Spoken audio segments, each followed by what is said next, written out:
Na aula de hoje, a gente vai falar sobre o tema da igualdade de gênero no esporte. E vocês vão escrever esse texto com o objetivo de a gente praticar um repertório sobre esse assunto que ainda não abordamos, o esporte, a sua importância para a sociedade, para a educação, para os direitos humanos, e ainda também fazer uma prática sobre a questão de gênero, que sempre pode aparecer com diferentes recortes na redação, e é importante que também você saiba abordar de uma maneira interessante, de uma maneira bem fundamentada. Muito bem.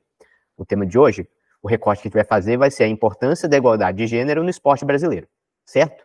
Então, com isso, a gente vai falar sobre, possivelmente, diferentes aspectos do Brasil em que a igualdade de gênero é problemática e relacionar isso com o aspecto do esporte, com o recorte do esporte, beleza? Vamos ver os textos motivadores que vão mostrar para a gente como que isso tem que ser abordado. Texto 1. A construção de um ambiente de respeito e promoção dos direitos humanos é fundamental em todos os espaços de socialização, seja no trabalho, em casa, na escola ou em atividades esportivas. Por isso, o Dia Internacional do Esporte para o Desenvolvimento e a Paz, comemorado em 6 de abril, o Fundo de População das Nações Unidas destaca a importância do esporte para a ampliação de atitudes e comportamentos em prol da igualdade de gênero, promoção de inclusão e superação de todas as formas de discriminação. O UNFPA acredita no esporte como uma janela de oportunidades para a transformação da vida, em especial na dos jovens. No Brasil, o direito ao esporte e lazer, a prática desportiva e o acesso a equipamentos comunitários, socializadores e inclusivos, considerando os mais diversos aspectos educacionais, sociais e culturais, é lei. De acordo com o Estatuto da Juventude, esses direitos encontram-se na essência dos direitos fundamentais da população jovem. As práticas esportivas são opções inteligentes para o desenvolvimento integral e igualitário, com ampliação do repertório de direitos e ainda pode ser um veículo crucial para a promoção da paz. Muito bem, pessoal. Então, observem que esse texto 1, ele já traz várias informações, várias possíveis abordagens, construções do raciocínio no tema que a gente vai fazer. Ele não está abordando especificamente a igualdade de gênero, mas falando da importância dos esportes, da prática de atividades físicas, de uma maneira geral, para a questão dos direitos humanos, para a igualdade, para a construção da cidadania, para a construção da democracia. E, inclusive, em alguns trechos, ele sugere algumas maneiras de a gente perceber de maneira concreta como que isso poderia ser feito. Olha só, direito ao esporte e ao lazer, relacionar isso com a questão do direito ao lazer, prática esportiva e acesso a equipamentos comunitários, socializadores e inclusivos. Isso é uma construção que a gente pode aproveitar nas nossas propostas de intervenção ou até mesmo ao longo da nossa problematização, né? Mostrando como que esse tema poderia ser abordado de uma maneira a relacionar com o repertório que a gente já conhece.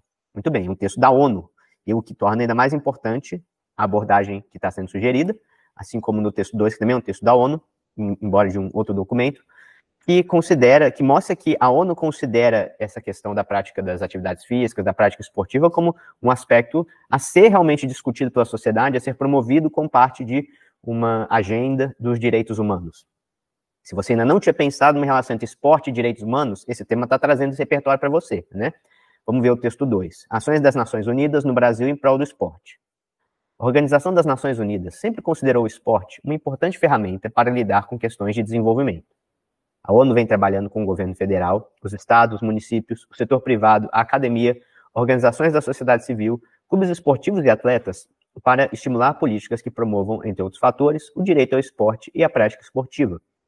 Tais iniciativas contemplam diferentes temas, como a promoção do esporte como ferramenta de empoderamento para mulheres e meninas, e também de superação de estereótipos de gênero. Olha o nosso tema aqui.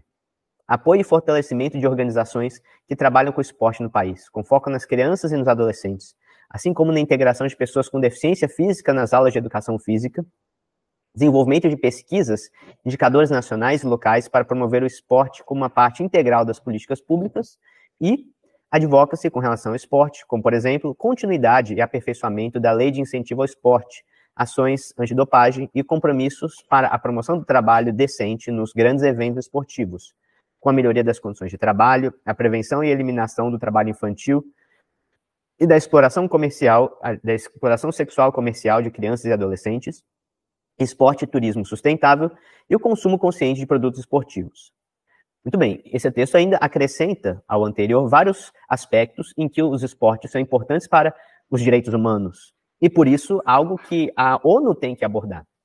Eu já disse para vocês que tudo aquilo que a ONU propõe como uma discussão para a sociedade são possíveis temas de redação para o Enem cobrar, porque justamente, né, são os temas que têm relação com os direitos humanos, com a construção de uma sociedade mais democrática, com a questão da sustentabilidade. Vários desses princípios que fazem parte dos direitos humanos, mas de uma maneira mais geral, da ação da ONU na sociedade, nos países, principalmente os países em desenvolvimento, países subdesenvolvidos, são potenciais tópicos a ser abordados na redação do Enem, que também está preocupado com os direitos humanos, né? Os direitos humanos que você precisa respeitar nas propostas de intervenção, algo que eu também já falei, mais do que um princípio que você deve respeitar, que você não deve infringir, é algo que as suas propostas de intervenção devem promover. Então, as suas propostas não só devem respeitar e não transgredir os direitos humanos, como elas devem ser voltadas para a promoção dos direitos humanos. Embora não necessariamente você precise usar essa expressão, que seria muito bom também, mas não é obrigatório. Agora, né, a direção das suas propostas tem que ser nesse sentido. E aqui, por exemplo, nesse texto, a gente percebe várias maneiras em que o esporte estaria contribuindo para os direitos humanos, sendo a primeira delas citadas, a promoção do empoderamento de mulheres, de meninas, e de superação de estereótipos de gênero. Olha só, que aí já é justamente a abordagem do nosso tema de hoje, né? A gente falar desse empoderamento, né? Ou seja, de adquirir mais consciência sobre os seus direitos, da sua posição como cidadã, do seu papel na sociedade, né? Superando também estereótipos de gênero, ou seja, formas de discriminação, preconceitos presentes na cultura, presentes na sociedade de uma maneira geral. Muito bem. Acho que os outros tópicos também são pertinentes para que a gente possa construir um raciocínio. Por exemplo, né, fortalecer organizações que trabalham com o esporte no sentido de promover mais acesso, de combater as desigualdades, até mesmo de integrar pessoas que são excluídas como parte de minorias, o que também é um recorte bem interessante, podia ter sido o recorte do nosso tema, né? E, por fim, a questão da participação na formulação de pesquisas e de indicadores, de estatísticas que ajudem a formular políticas públicas. Olha que construção interessante também, a gente poder aproveitar isso, né? Até mesmo para que sejam promovidas políticas públicas baseadas em evidências, parte do nosso repertório. Por fim, texto 3, perfil atleta do mês, Marta Vieira da Silva, sobre a famosa camisa 10 da Seleção Brasileira Feminina. A futebolista embaixadora global da ONU,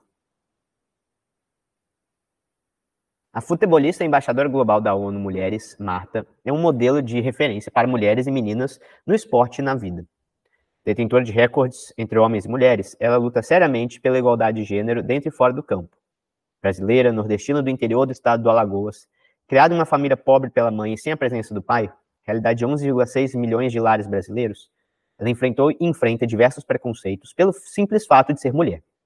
Após superar inúmeras barreiras e com outras tantas pela frente, se tornou mundialmente conhecida não apenas por seu talento no futebol, como também por lutar pela igualdade de gênero no esporte e na sociedade.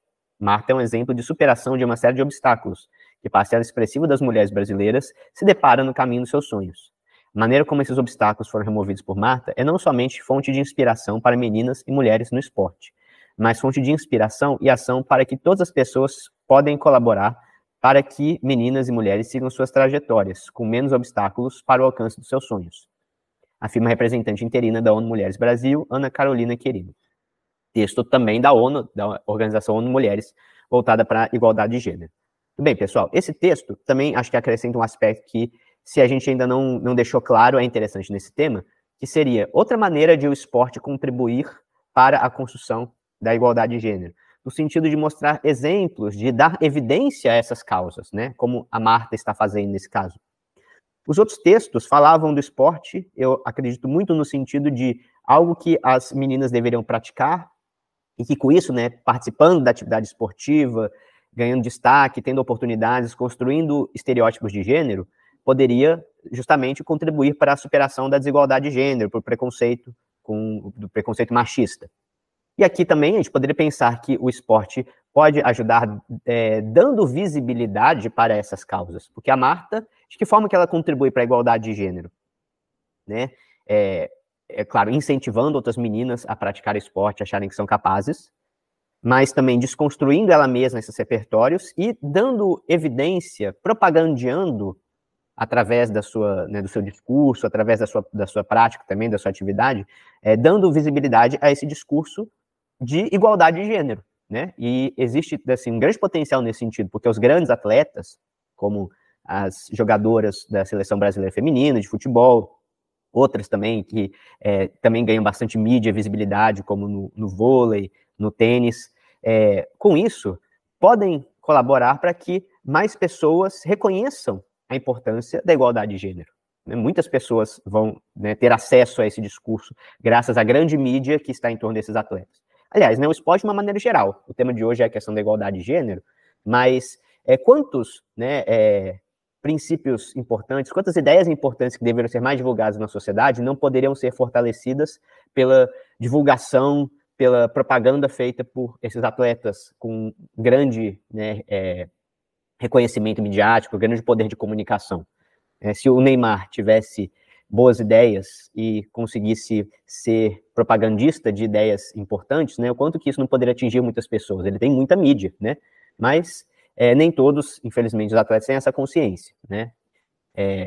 Então, a gente poderia pensar também nesse sentido, né, de uma contribuição do futebol, que é o esporte mais popular do mundo, né, que tem grande visibilidade na mídia, para que causas importantes como a igualdade de gênero fossem mais reconhecidas. Tudo bem. Então, mas vamos partir do nosso repertório básico, fundamental, né? Aqui não tem, assim, o direito ao futebol, não está na Constituição, na Declaração dos Direitos Humanos, né? Mas a gente com certeza consegue construir um raciocínio, assim como fez o texto 1, para mostrar a importância da prática esportiva em geral e dos esportes mais populares para, né, o objetivo da Declaração dos Direitos Humanos, para o objetivo da Constituição Brasileira de 1988, né? Afinal de contas, está explícito nesses documentos, esses objetivos. A própria Constituição brasileira, né, ela não foi feita simplesmente para regulamentar as leis do Brasil, né? Ela foi feita declaradamente com o objetivo de promover o bem-estar social entre os brasileiros, de promover a dignidade do ser humano e de combater as desigualdades, né? Pode parecer estranho, uma surpresa para quem não conhece, mas tem lá, né, no preâmbulo da Constituição, que o objetivo daquele texto, que foi aprovado pelos constituintes, é combater as desigualdades sociais no Brasil. Os direitos sociais não são um princípio abstrato, eles foram declarados com o objetivo de combater as desigualdades, reconhecendo que a desigualdade é um dos grandes problemas brasileiros, né? Então, por isso também é chamado de Constituição Cidadã. E nesse sentido, a gente pode pensar na grande contribuição dos esportes em vários sentidos para esse objetivo da Constituição, da Declaração dos Direitos Humanos. Por exemplo, com toda certeza, no direito à saúde, sobretudo a saúde entendida com uma concepção de uma saúde integral, envolvendo todos os aspectos da vida, ela poderia ser amplamente, né, contribuída pelo papel dos esportes, né, com mais pessoas praticando esportes, mais pessoas tendo acesso, né, a equipamentos esportivos. Com toda certeza, uma vida ativa, uma vida com atividades intensas, inclusive, né, uma vida socialmente envolvida, como é possível nos esportes coletivos, né, faz parte do direito à saúde, sobretudo a uma saúde integral, né? Assim como o direito ao lazer, né? O lazer faz parte também, segundo esses documentos, de uma vida saudável, da dignidade humana, né? E para isso a gente pode pensar também a importância de que haja acesso à prática esportiva. E por fim, né, a própria educação também envolve uma boa dose de atividades físicas, de educação física, né, para um desenvolvimento pleno dos cidadãos. A educação não pode ser só a educação intelectual. A educação também tem que ser a educação física, a educação do corpo. E para isso a prática de atividades físicas e do esporte é absolutamente fundamental, né? Faz parte de um aprendizado, de uma educação importante na formação dos indivíduos, né? E para isso o esporte é absolutamente necessário. Aproveitando esse último aspecto, né, realmente eu estou citando algo que talvez, né, não pareça tão óbvio à primeira vista, né, a gente fala da educação física, mas lembrar que desde a Grécia Antiga existe essa concepção de que a educação ela deve envolver a educação intelectual e a educação física, né? Aliás, isso está presente no próprio Platão. Platão, na República, que fala sobre a construção de uma sociedade ideal, fala também da educação ideal. E como que deveria ser para Platão essa educação ideal?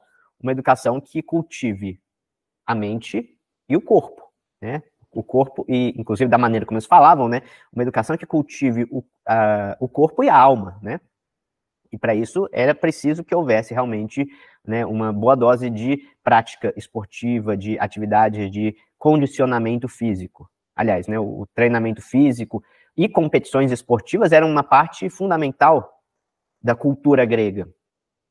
A gente talvez esteja acostumado a imaginar, pensando mais nos atenienses, que o mais importante para eles era a filosofia, a política, a democracia, mas, na verdade, isso era mais em Atenas, né?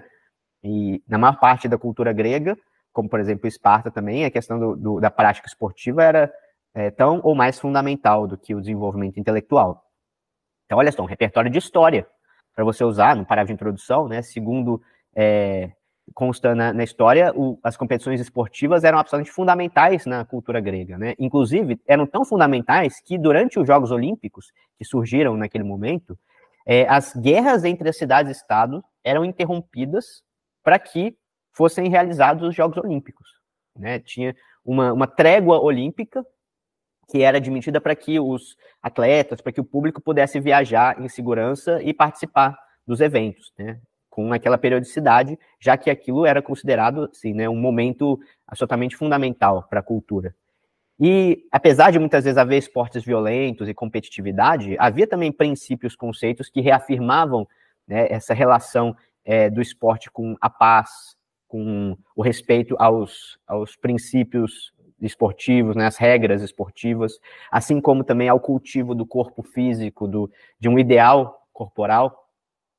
E com isso a gente pode perceber a importância, né, desses eventos. Foi justamente onde surgiu, no contexto da nossa atual sociedade, né, essa importância atribuída às grandes competições esportivas, né? Assim, desde 3.000 anos atrás, pouco menos, né? Desde 2.500 anos atrás, por aí, até os dias atuais, a gente né, sempre que tem Olimpíadas, sempre que tem Copa do Mundo, para tudo que está todo mundo fazendo para ali assistir os jogos, né? Então, realmente, é uma importância muito desproporcional na cultura ocidental, pelo menos, né, a prática esportiva.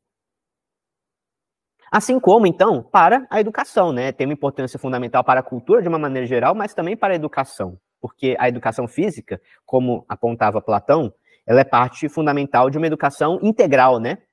Integral quer dizer justamente isso, como um todo, né, do ser humano como um todo, sem dissociar o aspecto físico e o aspecto intelectual, né? O desenvolvimento integral das crianças e dos jovens depende de uma educação em geral, né, uma educação que transmite conhecimentos gerais sobre a sociedade, sobre a natureza, mas também uma educação física cultivando um corpo saudável, né? E isso é absolutamente fundamental nesse contexto que nós vivemos de um crescimento da obesidade infantil, de problemas de saúde que antes eram exclusivos de pessoas mais velhas, já vem surgindo cada vez mais precocemente devido a hábitos inadequados, né? Uma alimentação com uma quantidade elevada de produtos industrializados, de gordura saturada, de carboidratos refinados, e com isso também, né, uma necessidade maior de conscientizar as pessoas acerca dos cuidados com a saúde, o que envolve não só uma alimentação adequada, mas também, né, o desenvolvimento de uma boa capacidade física, né, de um bom condicionamento físico, o que é extremamente importante, inclusive, para a saúde mental, né? Dica para vocês que estão em um momento estressante, um momento de potencial fragilidade da sua saúde mental, com grandes riscos da saúde mental por conta do estresse, da rotina corrida, procure um jeito de incluir atividade física dentro da sua rotina, né? O que for possível, mas o que você estiver fazendo vai ser importante, inclusive para manter a sua saúde mental, né? Existe uma evidência muito forte que aponta para o papel de proteção da atividade física regular para a saúde mental, né? Assim, é quase um remédio psiquiátrico, no sentido de preservar, né, a saúde mental. Então, é algo que é absolutamente necessário que você inclua na sua rotina, né? Pense nisso, né, não só para a gente discutir na redação, se você for abordar a importância do esporte para a educação, para o desenvolvimento do indivíduo, mas para a sua própria vida também. E tem um outro aspecto que é absolutamente fundamental na educação, em que o esporte está contribuindo bastante, que é a questão da socialização dos indivíduos, né? Principalmente o esporte coletivo.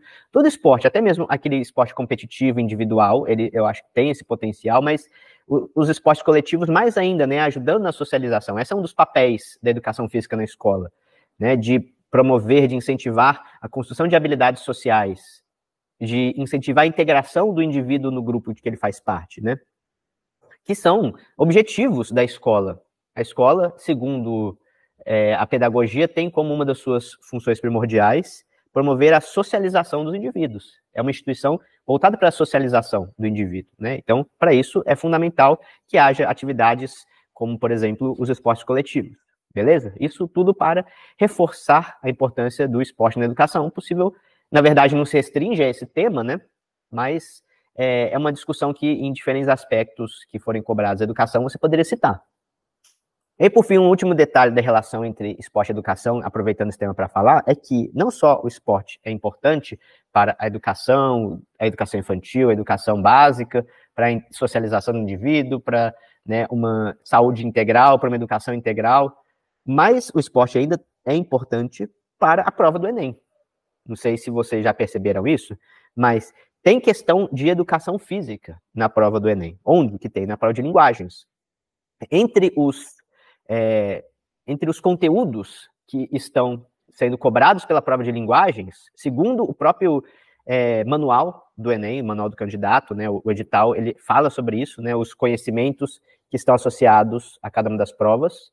Então, na prova de linguagens, não é apenas uma prova de interpretação de texto, pessoal. Né? É uma prova de interpretação de texto também, mas que cobra conteúdos.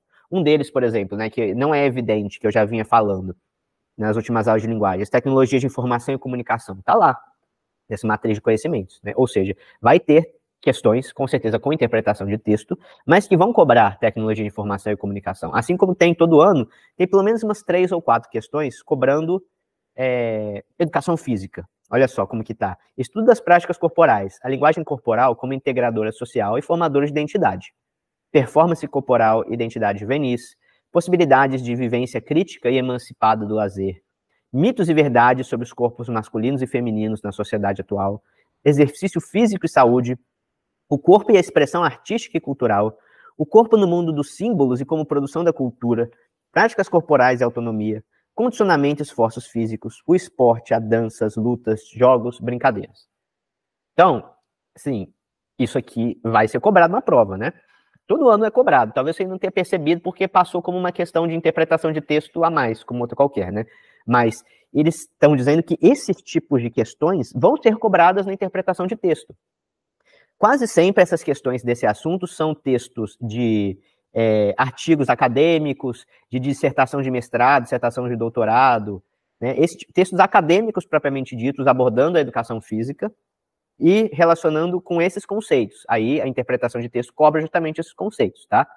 Quer dizer que eu preciso estudar isso aqui para ir bem na prova? Bom, repara se nos últimos anos, nas últimas vezes que você fez o Enem, procura lá as questões desse assunto. Vai ter, pode ter certeza que tem, né? Dá uma olhadinha ali, como que está sendo cobrado, e vê se você acertou aquelas questões.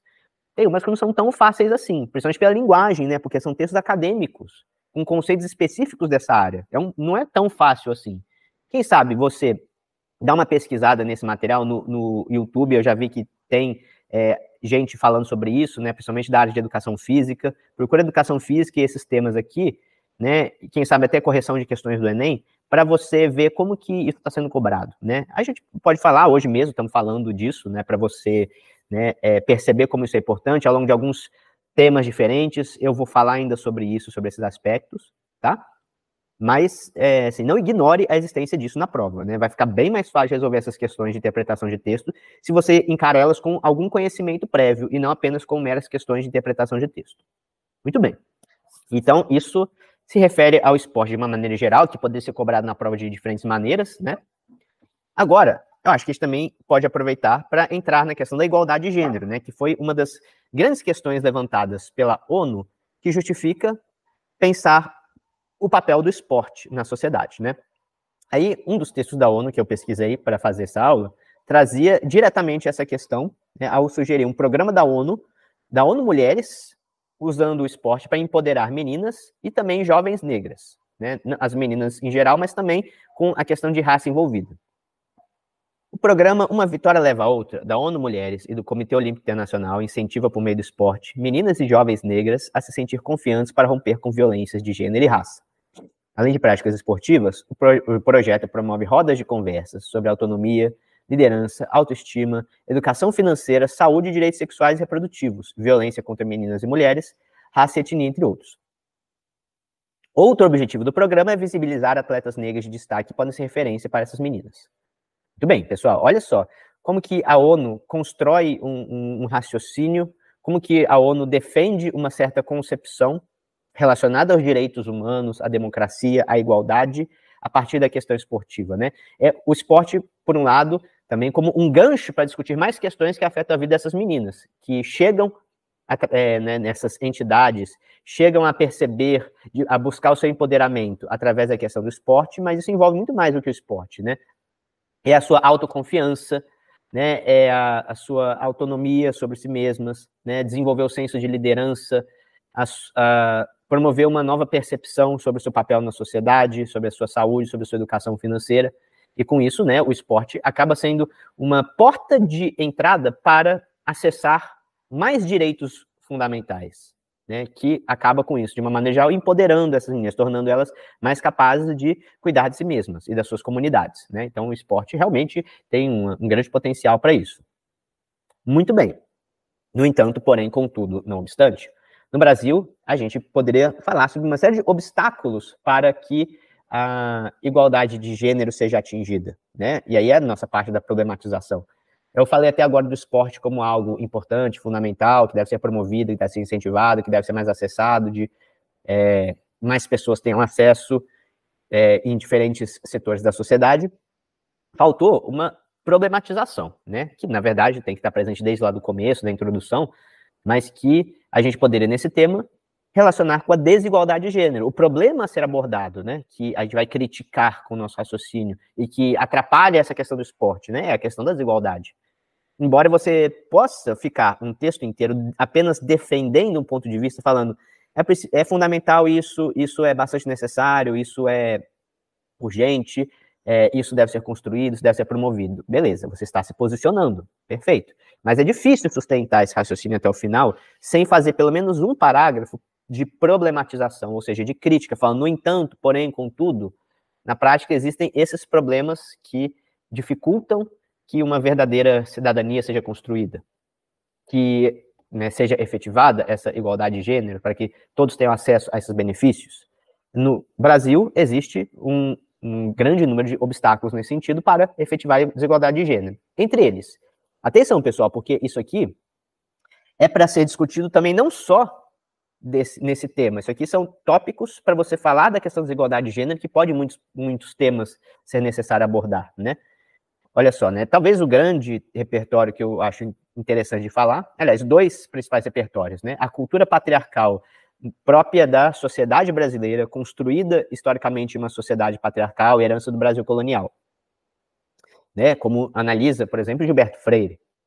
E também um outro repertório, segundo Simone de Beauvoir, a desigualdade de gênero, uma cultura patriarcal, está presente na cultura ocidental durante toda a sua história. Então não foi assim, no Brasil que surgiu exclusivamente, tá? São diferentes visões, diferentes abordagens, diferentes repertórios, né? Através dos costumes, da política, da economia, da organização, né, do trabalho, da religião, de forma que o papel social das mulheres, o papel feminino, é fortemente limitado dentro das estruturas sociais, dentro das estruturas sociais tradicionais, né, dessa sociedade patriarcal.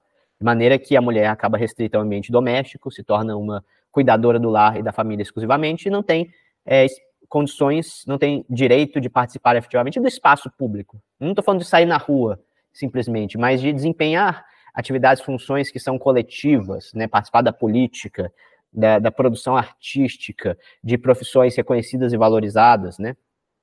E tudo isso, no caso do esporte, também se reflete, como a gente pode perceber a desigualdade de gênero no esporte, na desvalorização de modalidades femininas, que infelizmente é verdade, né? A final do futebol masculino, a final da Copa do Mundo da FIFA de futebol masculino, é o evento mais assistido do mundo, né? De todos os tipos de evento, assim, artístico, né, esportivo, de entretenimento, né? É onde tem a maior audiência em todos os períodos, é a final da Copa do Mundo, né? São bilhões de pessoas assistindo ao mesmo tempo no mundo inteiro, né? Já a Copa do Mundo feminina, ela não dificilmente atrai, né, toda essa atenção que os esportes masculinos atraem. É uma modalidade que acaba sendo desvalorizada. Embora isso a gente esteja tentando mudar isso. Por exemplo, esse ano é a primeira vez que a Globo vai transmitir o Campeonato Brasileiro Feminino. Vai transmitir jogos do Campeonato Brasileiro Feminino. Né? Então, é uma tentativa de ir modificando essa mentalidade. Outro aspecto é o assédio físico, assédio moral, assédio sexual sobre as mulheres, que isso é inquestionável, frequentemente surgem denúncias sobre isso, no meio esportivo está muito presente, né? E assim como também, como a gente vem falando, da importância do esporte para o empoderamento, para a construção da cidadania, da igualdade, ele poderia ser um instrumento de combate à cultura machista, né? É um instrumento para desconstruir essa mentalidade. Então, para olhar de maneira mais detalhada sobre o repertório, acho que a gente ainda não tinha tido a oportunidade de falar da Simone de Beauvoir, que é uma das grandes filósofas do século XX, uma referência muito importante, que inclusive, atenção, né, você precisa conhecer porque cai na prova de linguagens. Aliás, na prova de linguagens pode cair, mas onde que cai mesmo é na prova de ciências humanas, né? Na prova de ciências humanas já caiu, você pode voltar a cair, né? Eu lembro que eu comecei a trazer esse repertório para as aulas de redação, meio recentemente, né, alguns anos atrás, pensando, será que isso é muito complexo, isso é muito elaborado para os alunos, né, porque a filosofia, a Simone de Beauvoir é uma filósofa existencialista, né, ela, inclusive, era companheira do Jean-Paul Sartre, o criador do existencialismo, embora, assim, acho que a importância dela não se restringe a isso. Ela é famosa por isso, mas é até machista reduzir a importância dela na filosofia a isso, né. Mas aí eu resolvi trazer isso nos temas de redação que a gente falava da questão da desigualdade de gênero, eu comecei a falar de Simone de Beauvoir, e aí explicava essa frase dela, que não é uma frase muito fácil de entender, né? Não se nasce mulher, torna-se mulher. É uma frase do livro O Segundo Sexo, da Simone de Beauvoir. E aí eu expliquei para os alunos o que significava essa frase, né? Um pouco assim, uma percepção, uma interpretação minha, né? Essa frase, ela, presente no livro O Segundo Sexo, sugere que não existe uma natureza feminina originada desde o nascimento da biologia, que a mulher não nasce maternal, delicada, frágil, cuidadora do lar, cuidadora da família, por sua natureza. Né? Isso é ensinado à mulher, isso é reforçado socialmente, desde que surgiu uma sociedade machista, autoritária, que é a sociedade patriarcal. E aí isso é construído socialmente. Né? Tornar-se mulher quer dizer o quê? Que o que a gente compreende como feminilidade, como, né, a condição feminina, é algo que foi construído socialmente, que é produto de ideologias machistas, que é produto de instituições sociais, de estruturas sociais que não são, digamos assim, né, opcionais, são impostas às mulheres sucessivamente ao longo das gerações, ao longo da história, né? E aí eu expliquei, né, esse raciocínio, essa frase para os alunos pela primeira vez, né, quando eu dei esse tema uns anos atrás, e foi um ano em que caiu isso na prova do Enem, na prova de ciências humanas. Eu fiquei bastante satisfeito, né, porque a questão era basicamente, tinha lá o trecho completo do não se nasce mulher, torna-se mulher, e a resposta era basicamente essa interpretação que eu dei, né, que isso quer dizer que existe uma construção social que impõe às mulheres o seu papel social, isso não é produto da natureza, segundo Simone de Beauvoir. Então, eu acho muito interessante como repertório para redação, para você falar sobre a questão de gênero, possivelmente não tem outro melhor repertório, né? Inclusive porque ela é uma das primeiras na filosofia que começou a trazer essa questão que a gente está falando, né, que essa frase traz. Eventualmente isso se torna a regra, né? Uma grande quantidade de filósofas em seguida, né, foi construindo, desenvolvendo a reflexão sobre o gênero na filosofia, né? Até que isso chega hoje em dia, né? Tem uma série de teorias diferentes, né? Na época da Simone de Beauvoir nem se falava de feminismo, não tinha esse termo, ela não usa esse termo praticamente. Então, ela abriu caminho para toda uma reflexão importante sobre a condição feminina, né? E aí ela faz isso, o nome do livro também acho muito interessante, O Segundo Sexo, é um título irônico, né? Quer dizer que as mulheres, ao longo da história, sempre foram consideradas o segundo sexo. O primeiro sexo, assim, né, digamos, o padrão normal, entre aspas, de condição humana, é o homem. Tanto que homem, a expressão homem, ela é usada para se referir a toda a humanidade, né? Quando fala o homem é o lobo do homem. Ele não está falando só dos machos, né? Ele está falando da condição humana, o Thomas Hobbes. Mas mulher é só a mulher, né? Então, ela não tem... A gente nunca usa a mulher, a feminilidade, como um sinônimo de todos os seres humanos, né? E não à toa, a mulher, ao longo de toda a história, desde que surgiu a sociedade patriarcal, ela sempre ocupou um papel secundário na sociedade. Um bom exemplo disso é a sociedade ateniense, que a gente estava falando dos esportes, né? Detalhe, nas Olimpíadas gregas, né, o esporte era masculino, não tinha categoria feminina. Aliás, as mulheres não podiam mal sair de casa na sociedade grega, quanto mais, né, ser personalidades no esporte, no teatro. Infelizmente, era algo restrito à condição masculina, que é uma das sociedades mais machistas que surgiu. Uma das sociedades que inventou o machismo moderno, praticamente, digamos assim, foi a Grécia, né? Então, ali também havia essa condição de segundo sexo imposta às mulheres, né? E, segundo a Simone de Beauvoir, a justificativa para isso seria a natureza feminina, né? Essa fragilidade natural. Essa restrição ao ambiente doméstico, ao cuidar da casa, por causa de uma natureza maternal, a mulher tem uma natureza de ser mãe, né? Aprendeu a ser mãe por instinto, já nasce com isso dentro dela, né? Impedindo as mulheres de adquirirem outras condições na sociedade, né?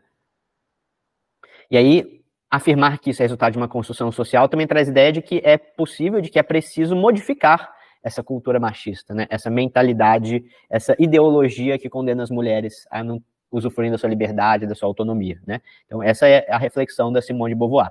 Esse é um repertório que vale muito a pena você usar e que vale muito a pena você pesquisar um pouco mais. Se você quiser falar sobre isso na sua redação, né? Você poderia pesquisar um vídeo que fala sobre a Simone de Beauvoir, ou ler algum texto dela, vale muito a pena, tá? Até porque faz parte da sua preparação para a prova do Enem. E um repertório mais, para falar da desigualdade, é uma pena usar esse repertório nessa aula, porque teria muitos outros, mas eu estou querendo enfatizar a importância desse repertório para o seu estudo, para a sua preparação, né? Porque tem muitos outros autores, aliás, tem muitas autoras contemporâneas que falam da questão de gênero, da sociedade patriarcal, né? E, né, muitos, por exemplo, até da filosofia, a Judith Butler é famosa, mas acaba que esses repertórios que serão mais específicos eu não trouxe para aula. Você pode pesquisar, se você quiser, outros autores, de preferência, outras autoras que falam sobre a questão de gênero e da sociedade patriarcal. Mas eu resolvi falar de Gilberto Freire, pensando que esse repertório é importante para o nosso curso como um todo, né, para a sua formação, você fazer parágrafos de argumentação problematizando esses aspectos que o Gilberto Freire apontou, como nós já estamos fazendo, né? O Gilberto Freire, ele não é um autor feminista, propriamente dito. Na época dele não existia feminismo, digamos assim, né? Na academia não existia sociologia feminista, antropologia feminista. Isso é mais posterior no século XX. O Gilberto Freire é antes da Simone de Beauvoir, por exemplo, né? Mas a análise que ele faz da sociedade patriarcal brasileira, né? Inclusive esse termo está presente no livro dele, ele analisa a família patriarcal e analisa a sociedade patriarcal no Brasil colônia, mostra todos os problemas que nós estamos apontando aqui, né? Ele faz uma grande caracterização no livro Casa Grande Senzala da casa brasileira, da família brasileira, né? É um livro, acho que assim, o grande objeto de estudo do Gilberto Freire é aquela famosa a família tradicional brasileira. Não sei se já ouviram falar da expressão em diferentes contextos, né? A expressão família tradicional brasileira. Bom, quem melhor descreveu a descrição clássica da família tradicional brasileira é o Gilberto Freire, né? E aí eu coloquei esse quadro aqui e esqueci de colocar referência, né? É uma pintura do Debré que chama Jantar, acho que é o Jantar Brasileiro, alguma coisa assim, né? É uma sala de jantar em que tem o senhor e a senhá jantando à mesa, tendo ali uma alimentação farta, aí tem os escravos que trabalhavam como assim, né, seguranças, capatazes ali, esperando, tem uma escrava doméstica abanando eles, então uma criança escrava, né, pegando migalhas na mesa, da mão da sinhá. Esse quadro, ele é bem famoso, tá, pessoal? Assim, ele parece só uma gravura inocente, mas ele é o puro suco do Brasil, né? A gente poderia dizer. Ele é uma síntese do que é o Brasil. Ao mostrar essa relação tão desigual, né, a relação da estrutura escravocrata dentro da casa, dentro da família brasileira, né, que essa família tradicional brasileira, que o Gilberto Freire descreve, ela é sustentada no racismo e na escravidão, né, e no fundo, né, ela não nega a sua origem, mesmo que ela tenha modificado suas características ao longo da história, para chegar até hoje, ela não nega suas origens no escravismo, né, do Brasil colônia. né? E aí, esse é o objeto de estudo do Casagrande Senzala, né? E a gente pode dizer, né, que ali está descrita uma família que tem relação com, né, um contexto fortemente rural, ou seja, né, interiorano, atrasado, né, atrasado socialmente, atrasado intelectualmente, com uma cultura extremamente conservadora e religiosa, fortemente influenciado também pela mentalidade religiosa cristã, em que existe uma forte restrição ao papel social das mulheres. As mulheres ficam dentro de casa, elas só cuidam da casa, administram, a Sinhá administra as escravas e os escravos domésticos, cuida da família, dos filhos, o melhor, né? Gerencia também o cuidado com os filhos desempenhado pelas escravas destinadas para isso, mas sempre dentro daquele ambiente doméstico, seja aquele ambiente em que não há nenhum direito a desempenhar atividades públicas, né? No direito, na política, na universidade, na medicina, né? Nas artes, na literatura, a mulher não teve direito, historicamente, dentro dessa estrutura social da sociedade patriarcal, a desempenhar um papel diferente. E, né, não à toa, ainda persiste, embora, né, o contexto do escravismo da Casagrande Senzala tenha sido superado, essa desigualdade de gênero, desse momento, ela não foi plenamente superada, né? Nós não conseguimos atingir uma plena igualdade de gênero, de direitos entre homens e mulheres no contexto atual, como podemos perceber na questão do esporte também, né, no que as mulheres sofrem ao tentarem, né, introduzir-se, entrar dentro do espaço público, né, como o espaço dos esportes. Por quantos anos, inclusive, por exemplo, futebol não foi exclusivamente masculino, né? Não era possível, inclusive as mulheres não podiam nem entrar nos clubes. Era algo para os homens brancos, da elite. O futebol, por exemplo, os clubes esportivos, entrar no clube esportivo, por muitos anos no Brasil, foi uma questão para os homens brancos, exclusivamente, né? E aí, gradualmente, alguns clubes abrem mais as suas portas, né? Começam a se tornar mais populares, mais democráticos, mas ainda existe um longo caminho a percorrer para que haja uma efetiva igualdade de gênero, tá? Então, esse repertório, né, não é tão específico desse tema, e justamente por isso, né, eu acho que se você ainda não praticou, porque eu vi que ainda muitos não usaram nas suas redações, vale a pena você utilizar, tá? Porque quando você estiver diante da questão da desigualdade brasileira, esse possivelmente é um dos melhores repertórios para a gente falar, né? Diferentes aspectos da desigualdade, inclusive a desigualdade de gênero. E aí, para terminar, as propostas de intervenção, a gente pode pensar em diferentes ideias para essa proposta de intervenção, né? Desde a questão de mudar através da educação, a cultura machista, pode ser por aí também, né? Construir uma cultura de mais igualdade, através de todas aquelas medidas, aquela mudança do modelo educacional defendido pelo Paulo Freire, da Escola Cidadã. Ela é uma escola voltada para a construção da cidadania, também no sentido de promover uma cultura menos machista, uma cultura de igualdade de gênero, né? De integrar as meninas, as mulheres, nas práticas esportivas, como ferramenta de empoderamento, né, para que a educação física também participe dessa concepção de construir pessoas mais cidadãs. Ou então promover o esporte mesmo, né? Medidas de promoção do esporte de uma maneira geral, de maneira associada com esse intuito do empoderamento de meninas e mulheres, inclusive inspirado, né, coisas inspiradas naquele texto da ONU. Apoiar e fortalecer organizações que trabalham com esporte, com foco em crianças e adolescentes do sexo feminino. Olha aí, né, uma medida concreta. Ministério do Esporte e Ministério dos Direitos Humanos. Né? E aí eu pensei também a questão de que a gente tenha mais conhecimento, mais estatísticas, mais referências para fazer políticas públicas baseadas em evidências voltadas para a igualdade de gênero. Então, pesquisas, principalmente em universidades federais, para promover o esporte com a parte das políticas públicas. Do mesmo jeito que a gente falou de instituições dentro dessas universidades, de financiamento e incentivo para que nessas universidades seja produzido um conhecimento capaz de ajudar a promover os direitos humanos de uma maneira geral, mas, por exemplo, o combate à violência, né, assim como o fortalecimento de pequenos empreendedores e também, como a gente poderia dizer nesse tema, a igualdade de gênero. Com isso, garantindo condições de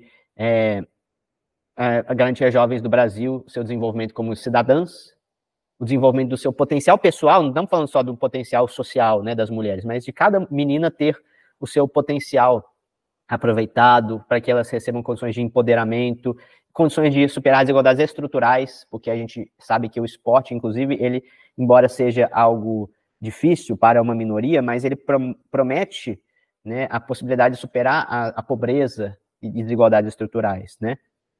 Então, com isso, né, que não seja algo apenas restrito aos homens, né, que seja possível superar a desigualdade social e de gênero. Então é isso, pessoal. Um tema que eu acho muito importante, é muito importante que vocês pratiquem temas relacionados com a igualdade de gênero e critiquem, problematizem a desigualdade de gênero de maneira geral, diferentes desigualdades, né? O raciocínio que você vai estabelecer muitas vezes para combater uma desigualdade de gênero não é tão diferente do raciocínio que você vai estabelecer para combater outras desigualdades importantes, inclusive a desigualdade socioeconômica, né? O repertório muitas vezes é parecido. E a gente já sabe que é absolutamente fundamental, que é indispensável na redação do Enem, você ser capaz de falar sobre a desigualdade, beleza? Então, é isso, pessoal. Esse tema, eu espero que vocês façam de uma maneira atenta, de uma maneira caprichada, que pesquisem. E ficamos por aqui, né? Também vou postar a aula de linguagens. Muito obrigado.